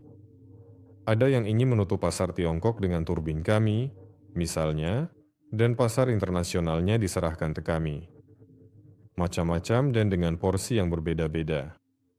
Sepertinya kami sudah mengatur jadwal dengan semua pihak, dan saya akan pergi untuk bernegosiasi dengan mereka semua. Kami akan menyepakati beberapa perjanjian awal yang cukup solid, lalu kami akan pikirkan langkah selanjutnya untuk kerjasama ini, dan untuk urusan produksi, saya akan langsung ke sana untuk mengesahkan semuanya. Saya akan mengunjungi pabrik-pabriknya. Mungkin saya akan merekam dari sana, atau mungkin juga tidak, kita lihat nanti. Karena di sana juga perusahaannya serius, bergerak di bidang dirgantara, mungkin saja nanti ponsel saya akan disita di pintu masuk, jadi kalian harus percaya saja dengan cerita saya. Mau bagaimana lagi? Kita lihat saja nanti. Jadi, perjalanan seperti ini juga sudah direncanakan dalam waktu dekat, benar-benar dalam waktu dekat. Untuk urusan mikroturbin juga banyak sekali. Dan sebenarnya urusan seperti ini hampir ada di setiap bagian dari balon udara. Kami bahkan tidak sempat menceritakannya satu persatu. Selama ini, kami bahkan belum sempat mengatur pembuatan konten yang padat, menarik, dan informatif. karena terlalu banyak yang terjadi. Kami benar-benar tidak sempat mengemas dan membagikannya. Akhirnya, hanya bisa menceritakan seperti ini lewat webinar, dan menunggu apa lagi? Gen, apa yang terjadi? Di mana videonya? Banyak sekali yang sedang terjadi. Salah satu video paling menarik akan tayang besok, tepatnya hari Jumat menjelang sore, langsung dari laboratorium. Jadi pastikan kalian aktif di sana karena videonya benar-benar berkualitas dan keren. Tapi itu adalah keinginan pribadi Artem. Dia ingin mengabadikan dirinya sendiri. Bisa dibilang proses perakitan perangkat vakum ini karena memang benar-benar unik. Bahkan di negara kita mungkin bisa dihitung dengan jari. Kalau sampai jari satu tangan saja sudah habis, itu pun sudah luar biasa. Tapi soal mikroturbin sepertinya harus dibuat pembahasan terpisah. Kita sudah menulis artikel panjang memperkenalkan Andrei Veniminovic. Mungkin dalam waktu dekat kita akan mengundang beliau untuk berkenalan. Ya, saya usul podcast berikutnya kita buat bersama beliau. Sekalian kita persiapkan dan juga siapkan presentasi tentang mikroturbin. Kita juga ingin mengundang Dmitry Sergeyevich. Tapi mari kita mulai dulu dengan Andrei Veniminovic. Secara umum, kita akan memperkenalkan apa itu mikroturbin, siapa saja di dunia yang juga membuatnya, di mana saja mereka digunakan. Pasarnya seperti apa yang sudah kita rancang, potensinya seperti apa, pasarnya di mana saja, dan apa yang kita rencanakan untuk dikembangkan selanjutnya. Tentang Andrei Veniminovic, kita akan bahas secara terpisah. Ini bisa kita lakukan dalam bentuk video, membuat video informatif yang bagus, lalu, mari kita bersama-sama memberi tugas ke Gennady untuk membuat video besar khusus tentang mikroturbin, kemudian mengadakan webinar perkenalan dengan Andrei, dan setelah webinar perkenalan, kita rilis video, misalnya seperti itu. Bagus. Sepertinya itu adalah peristiwa-peristiwa utama yang terjadi selama setengah bulan kerja kita. Saya usulkan kita beralih ke sesi tanya-jawab secara perlahan. Itu mungkin belum semuanya, tapi ya. Kita sudah cukup lama berdiskusi, saya rasa pertanyaan yang masuk juga sudah cukup banyak. Pertama-tama, ada yang meminta dibuatkan tur kantor karena penasaran bagaimana semuanya diatur. Kami memang pernah janji, tapi sampai sekarang belum sempat, saya akui. Dalam beberapa hari ke depan, saya akan langsung mengurusnya. Pertanyaan utama yang masuk, apakah proyek ini bisa terus berkembang tanpa investor dari Rusia? Apakah semuanya akan baik-baik saja? Ini pertanyaan yang sangat relevan dan sudah lama jadi perhatian. Yang jelas, proyek akan terus berjalan. Setahu saya, investasi dari Rusia hanya sekitar 20, tidak persis, tapi sekitar 20 atau 30% dari pasar. Solar Group dalam waktu dekat akan mengadakan webinar untuk menjelaskan semua detail dan seluk-beluk rencana kerja ke depan, serta menjawab semua pertanyaan penting. Kalau ada pertanyaan mendesak, tim dukungan teknis kami selalu aktif. Silakan kirimkan pertanyaan ke sana. Kami pasti akan menjawab semuanya. Tidak ada investor Rusia yang akan ditinggalkan atau diabaikan. Semua syarat yang sudah disepakati sejak awal tetap berlaku, tapi inilah situasinya. Jadi kami harus mematuhi aturan dan hukum Federasi Rusia dan kami akan beradaptasi karena memang tidak ada pilihan lain. Seperti yang saya bilang, saya belum bisa sebutkan tanggal pastinya. Solar Group sedang menyiapkan semua informasi yang diperlukan dan begitu siap, kami pasti akan mengadakan webinar dengan seluruh basis informasi lengkap, langkah-langkah ke depan, dan bagaimana kita akan bergerak selanjutnya. Jadi kami akan segera menghubungi Anda. Tolong komentari situasi penutupan investasi dari Rusia. Sudah saya komentari. Pertanyaan berikutnya, tolong komentari. Sebenarnya ini sangat menyakitkan dan menyedihkan. Semua orang kaget, dan uang saja sudah pas-pasan. Meskipun di sini sudah banyak yang dilakukan, optimasi dan lain-lain, dan soal ruangan dengan cangkang itu juga bukan tanpa alasan semuanya berjalan lambat, semuanya mentok di uang, dan sekarang malah begini. Rasanya sedih, bahkan ada yang mulai panik. Terima kasih sebesar-besarnya untuk mitra dan investor asing kita. Mereka benar-benar menyelamatkan bulan Januari. Sepertinya mereka juga takut kalau ada yang tidak beres dengan proyek ini, dan biasanya secara statistik bulan Januari itu setelah liburan orang-orang sudah habis uang untuk beli hadiah.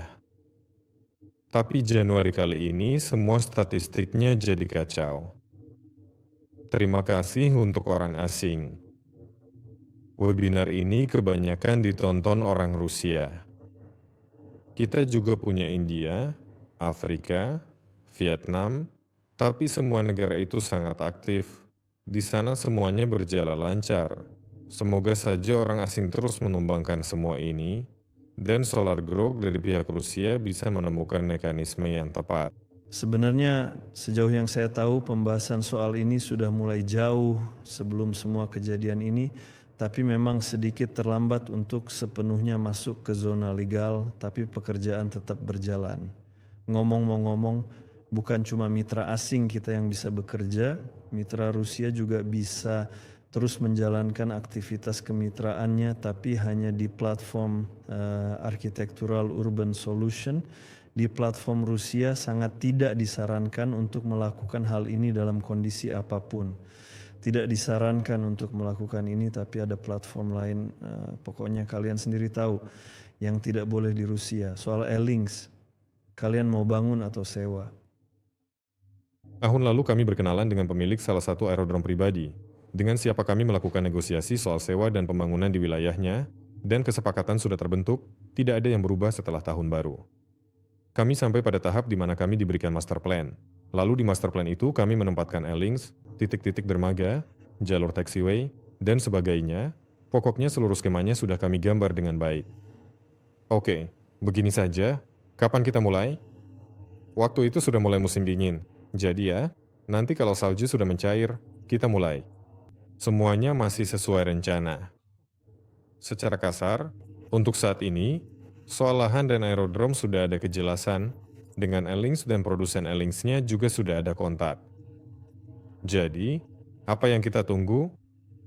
Ya, tunggu salju mencair, lalu kita mulai. Di sana juga nanti harus membayar sejumlah uang yang cukup besar sekaligus, jumlahnya jauh lebih besar. Ada yang bilang, uang sudah disisihkan untuk aerodrom, uangnya belum dipakai, semua keren.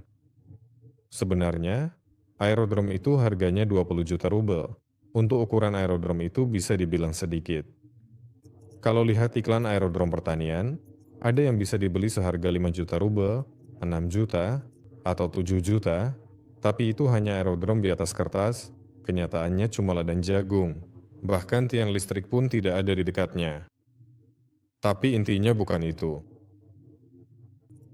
Di sini ada aerodrom yang dijual, harganya sudah ratusan juta rubel. Jelas kami tidak punya uang sebanyak itu. Tahun lalu pun kami tidak mempertimbangkan untuk membelinya, meskipun kami sempat ke sana untuk melihat-lihat. Di sana sudah ada aerodromnya, landasan pacu, beberapa hanggar, bahkan ada hotel, bengkel perbaikan, dan lain-lain.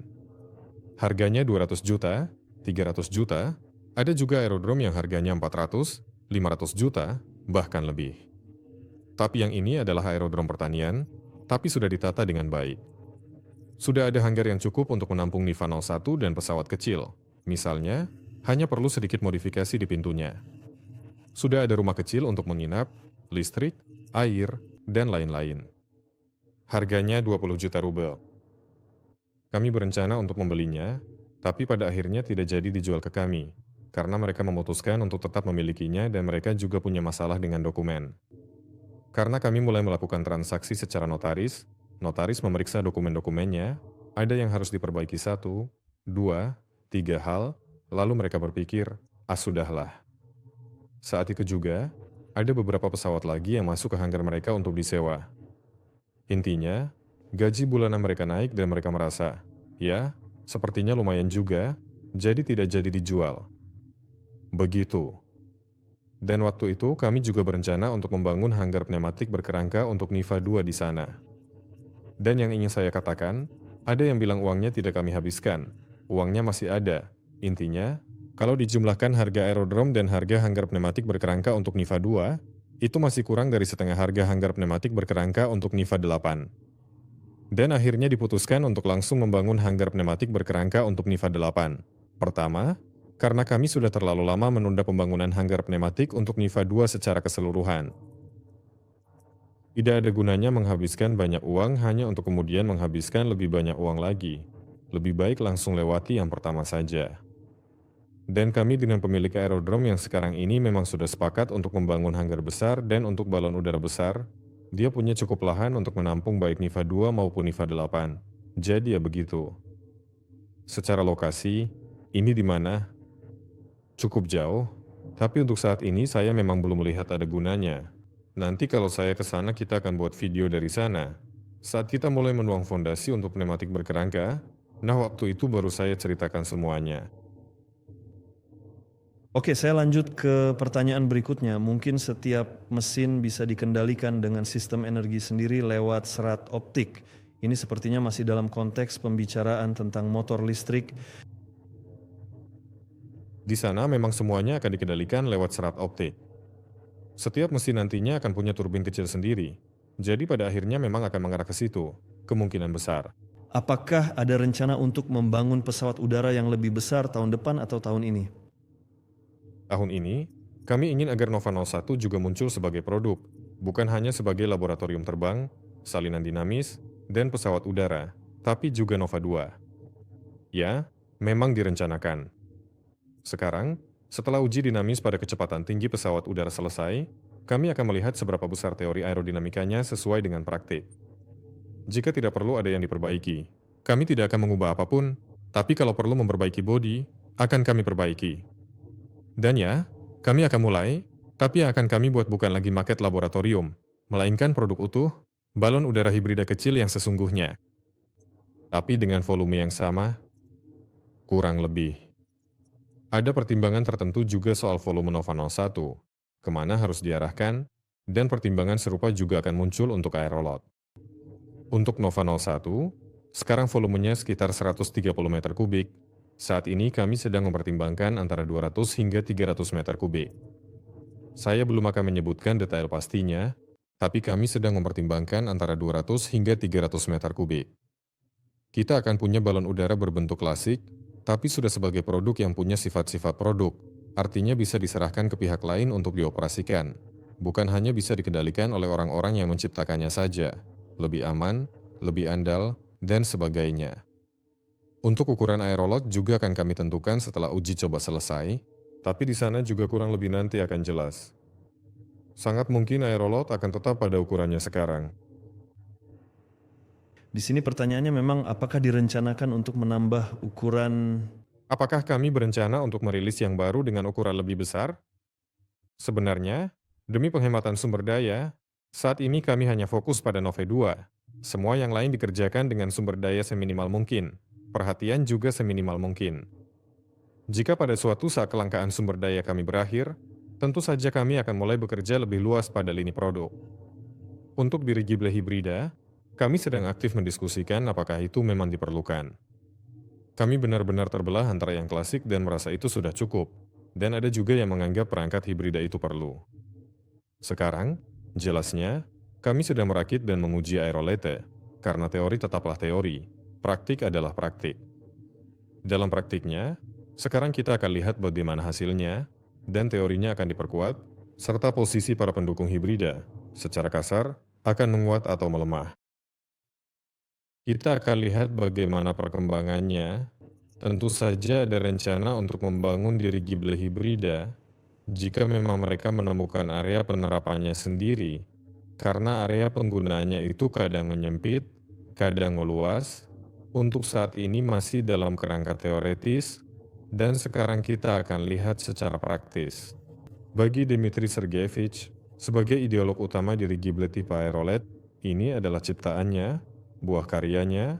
Dirigible hibrida hingga 40 ton masih memiliki kelayakan ekonomi, kegunaan, dan sebagainya.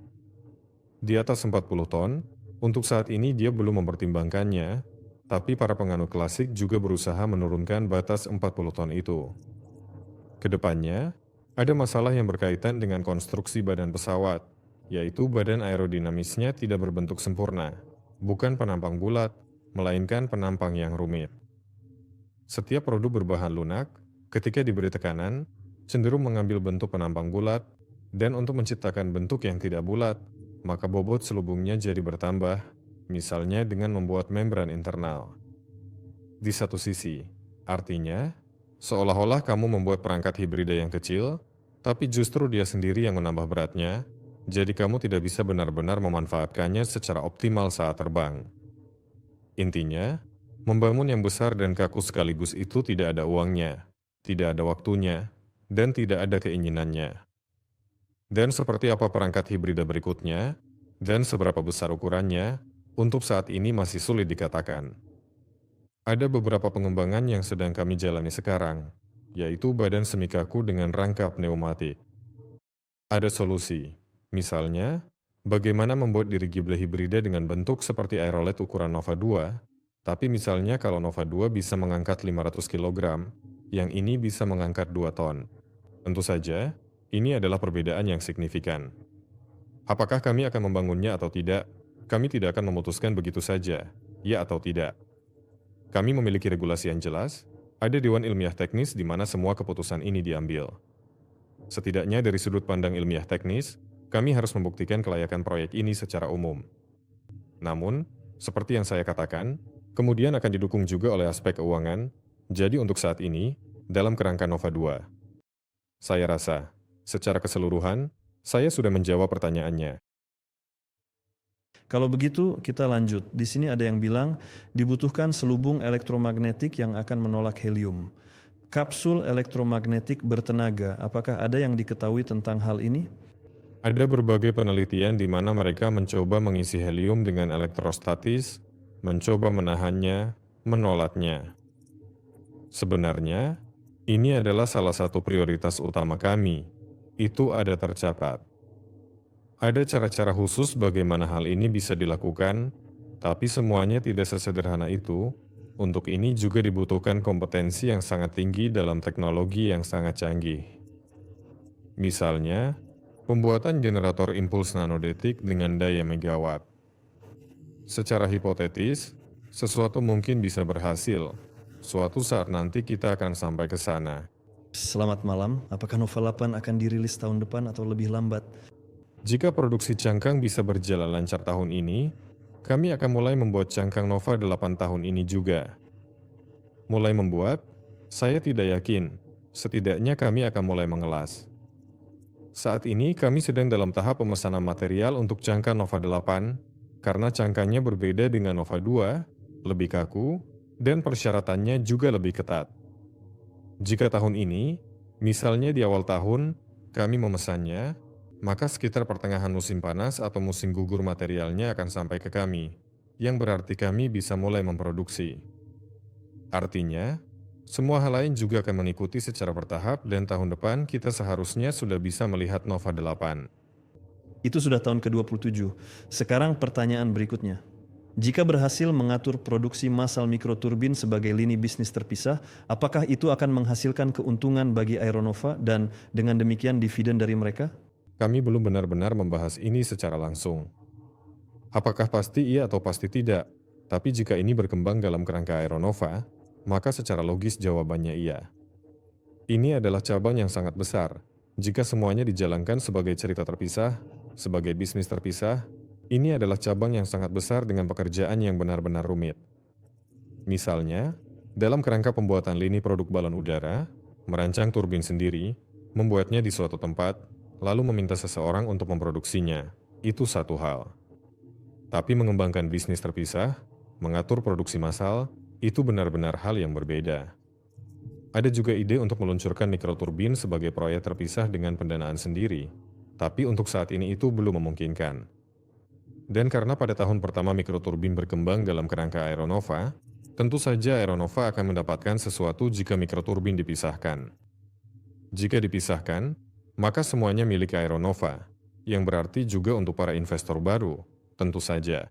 Oke, sepertinya pertanyaan saya sudah habis. Saya bisa cek sebentar lagi dengan cepat. Untuk pemahaman secara umum, saat ini ada tim kecil yang digaji dan sedang mengerjakan tugas dalam rangka pembangunan balon udara. Pembangunan pabrik untuk produksi massal mikroturbin itu membutuhkan 3 miliar rubel. Jadi, secara kasar, berapa banyak uang yang sudah diinvestasikan orang-orang ke Aeronova, lalu dari semua uang itu dikurangi hanya yang sudah digunakan untuk mikroturbin, dan kemudian jumlah itu dibagi 3 miliar. Maka porsi kepemilikan di produksi massal itu, tentu saja, akan sangat bersifat nominal. Apakah masih ada pertanyaan lagi? Baik, sekarang berapa efisiensi yang diharapkan dari mikroturbin untuk balon udara? Sama seperti mesin diesel paling efisien. Angka pastinya harus ditanyakan ke Andrei Veniaminovich, biar beliau yang menyebutkannya. Saya melihat banyak komentar ketika kami membahas tentang turbin. Oh, efisiensinya rendah, konsumsi bahan bakarnya banyak, tapi itu bukan dengan rekuperator yang mengembalikan 95% panas kembali. Di situ cara kerjanya sudah agak berbeda. Efisiensi dan konsumsi bahan bakarnya mendekati, dan pada titik tertentu bahkan melampaui mesin diesel piston. Sebenarnya, persaingannya sekarang sudah pada tingkat sepersekian persen, setengah persen, jadi saya tidak akan menyebutkan angka pastinya. Andrei Veniaminovich yang akan menjelaskan secara teori, berapa yang bisa kita harapkan, baik dari pengembangan terdekat yang akan datang maupun yang lebih jauh di masa depan, termasuk batas teoritisnya juga bisa beliau jelaskan. Jadi, kita akan membuat ulasan yang bagus dan berkualitas. Akan kami lakukan semuanya. Apakah ada rencana pembangunan balon udara sebagai transportasi internasional seperti kereta api atau pesawat terbang? Kalau ada pemesannya, tentu saja kami bisa lakukan apa saja. Untuk saat ini, yang terlihat sebagai transportasi internasional hanyalah kapal pesiar, karena wilayah setiap negara itu indah, luas, unik, dan kaya. Dari pesawat atau helikopter, pemandangannya tidak terlalu bisa dinikmati. Begitu juga saat berlayar di lautan, laut, atau sungai. Tapi dengan balon udara, sepertinya bisa, namun tetap saja, penerbangan internasional dengan pesawat saat ini sudah sangat mewah dan terorganisir dengan baik, jadi tidak ada gunanya masuk ke sana, baik untuk mengangkut orang maupun barang, sama sekali tidak ada, dan balon udara tidak akan pernah bisa bersaing. Tapi kalau ada sesuatu yang besar dan berat yang perlu diangkut, atau sebaliknya, besar tapi ringan, dan ada alasan ekonomi di baliknya, tentu saja, arus seperti itu pada akhirnya akan mulai terbentuk. Misalnya, Tiongkok, Eropa, Amerika, jalur sutra yang paling utama, di mana akan ada infrastruktur dan sudah ada pengembangan. Tahun lalu, di awal tahun, kami berbicara dengan sebuah perusahaan transportasi yang memiliki arus barang sangat besar, dan mereka sendiri sampai pada kesimpulan bahwa mereka akan menggunakan balon udara untuk mengangkut barang-barang yang tidak menguntungkan jika diangkut dengan kereta, pesawat, atau moda transportasi lain.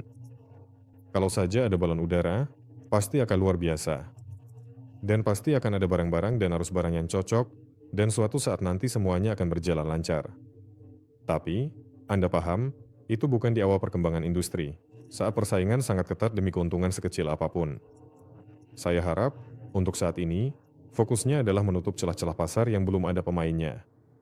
Di sana menguntungkan, di sana bisa menghasilkan banyak uang, dan dengan begitu, perkembangan bisa terus berlanjut. Tidak ada gunanya bersaing di tempat yang sudah sangat kompetitif, apalagi kalau masih ada pasar besar yang belum tergarap. Jadi, penerbangan internasional itu memang pasar yang sangat kompetitif, tapi masih ada ruang untuk berkembang di sana. Ya, dengan balon udara sebenarnya kita bisa melangkah sangat jauh. Nah, di sini ada yang berkomentar pesawat udara itu menyatu dengan langit mendung, kamu bisa menggambar pola-pola cerah atau livery yang mencolok di badan pesawatnya. Bisa saja, tapi bukan yang ini. Sepertinya saya sudah pernah jelaskan kenapa warnanya seperti itu, karena bahan kainnya mengandung komponen yang mencegah sinar ultraviolet merusak kain, makanya warnanya seperti itu. Memang ada rencana untuk membuat desain, menggambar sesuatu di atasnya dengan berbagai bahan dan warna, tapi semua itu butuh uang dan waktu, mulai dari pengembangan desain sampai produksinya. Untuk saat ini, sama sekali tidak ada gunanya menghabiskan waktu dan biaya untuk itu. Saya setuju, di langit memang menyatu, mode siluman. Yes, ada yang bertanya, nah apa nasib menyedihkan proyek balon udara hibrida Airlander tidak mengkhawatirkan Anda? Sama sekali tidak membuat saya khawatir. Mereka memilih jalur itu, terima kasih banyak untuk mereka. Jalur yang tidak akan kami ambil. Mereka sudah memberikan banyak pengalaman berharga untuk dunia pembuatan balon udara, dan sekarang kami bisa, dengan belajar dari pengalaman mereka, melakukan semuanya dengan benar. Ada juga yang bertanya, kenapa tidak ada pesanan untuk hibrida? Aneh, tangan kanan, Anda tidak tahu apa yang dilakukan tangan kiri. Saya tidak mengerti pertanyaannya, kenapa tidak ada pesanan untuk hibrida? Dan di sini juga dibilang aneh, tangan kanan Anda tidak tahu apa yang dilakukan tangan kiri. Jadi intinya, kenapa tidak ada pesanan untuk hibrida? Untuk hibrida, sebenarnya ada pesanan awal, misalnya di dalam negeri ada pesanan untuk 3 ton, 3, 30, 60 ton. Mereka dengan jelas menyatakan bahwa balon udara harus bersifat hibrida, tapi mereka bertindak sebagai pemesan ahli. Artinya mereka paham apa yang mereka pesan. Mereka bilang, kami butuh proses bongkar muat tanpa balas, jadi balon udara harus datang, menurunkan 3 ton, lalu pergi. Dan untuk itu, balon udara harus hibrida. Kami tidak punya cara untuk menambah balas, tidak akan ada muatan balik. Jadi, pemesannya ada, hanya saja apakah kita bisa menyelesaikan tugas ini dengan balon udara bentuk klasik? Kenapa tidak? Bisa saja. Apakah kita bisa menyelesaikannya dengan hibrida? Juga bisa. Dan apakah pemesan sudah membayar? Belum. Kami masih dalam tahap rancangan, ini tidak bisa dilakukan dengan cepat. Seperti yang saya bilang, desain teknis sedang dikembangkan, perhitungannya juga sedang dilakukan. Permintaan, bukan hanya sekadar saya butuh hibrida 3 ton, semuanya harus dihitung, termasuk perawatan teknis, penyimpanan di darat, perbaikan, tim, dan segala sesuatunya. Klien besar tidak akan mengeluarkan uang besar begitu saja. Bahkan, disertasi ilmiah lengkap dibuat terlebih dahulu. Tentu saja, ada yang bersedia membayar pembuatan disertasi ilmiah, tapi ada juga yang bilang, tidak, buat dan tunjukkan kompetensi kalian sendiri. Keduanya ada. Jadi Anda ada pertanyaan lagi, Jian, apakah kalian akan merespons permintaan dari daerah atau akan memilih ke Tiongkok? Saya sedikit mengubah pertanyaannya. Ada klien kami sudah berkomunikasi lebih dari setahun, tapi tidak ada respons, padahal dia siap membiayai. Apakah kalian akan merespons permintaan dari daerah atau akhirnya akan memilih ke Tiongkok? Saya tidak mengerti. Maksudnya tentang apa? Bisa diulangi? Kalau dilihat-lihat, sepertinya dia sedang membacakan kutipan, break time 05S. Ya, sepertinya memang benar begitu. Kita lihat saja nanti. Secara objektif, saya hanya menilai situasi berdasarkan pengalaman hidup panjang Andrei Veniaminovich, yang selama hidupnya cukup lama sudah sering berinteraksi dengan investor dan klien dari Rusia. Dia pernah punya proyek, bahkan proyek yang sukses. Tapi ada juga pengalaman lain, di mana di Rusia pun pernah ada orang-orang yang sudah ada kesepakatan, bahkan dana sudah dialokasikan dan semuanya berjalan, tapi di tengah jalan pengembang dan pengembangan itu sendiri hilang. Di Tiongkok juga pernah ada upaya yang sia-sia, berulang kali selama bertahun-tahun. Jadi saya tidak tahu tentang klien tertentu, entah kenapa saya mengaitkannya dengan turbin karena konteksnya. Sekarang kami sedang mengerjakan untuk diri kami sendiri dan untuk kapal udara kami. Tapi kalau nanti ada kesempatan untuk membentuk usaha patungan dan ada yang ingin membantu kami tidak akan menolaknya, baik di negara kami sendiri, silakan, maupun di Tiongkok. Kenapa tidak? Bahkan di negara lain pun boleh saja, asalkan hasil kerja para ilmuwan kami bisa diwujudkan dalam bentuk nyata dan kami bisa memanfaatkannya, memasangnya di kapal udara, pesawat, mobil, dan bahkan bisa menghasilkan uang bersama dari situ. Tentu saja kami setuju. Pertanyaannya sudah habis, sepertinya begitu.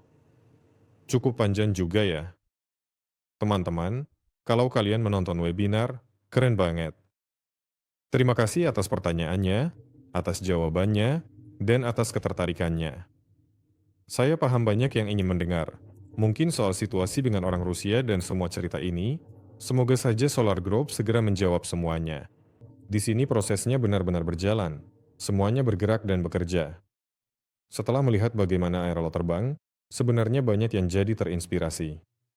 Wah, Nova 01 terbang, para penggemar balon udara juga ikut menonton, tunggu saja nanti kalau kalian lihat yang besar.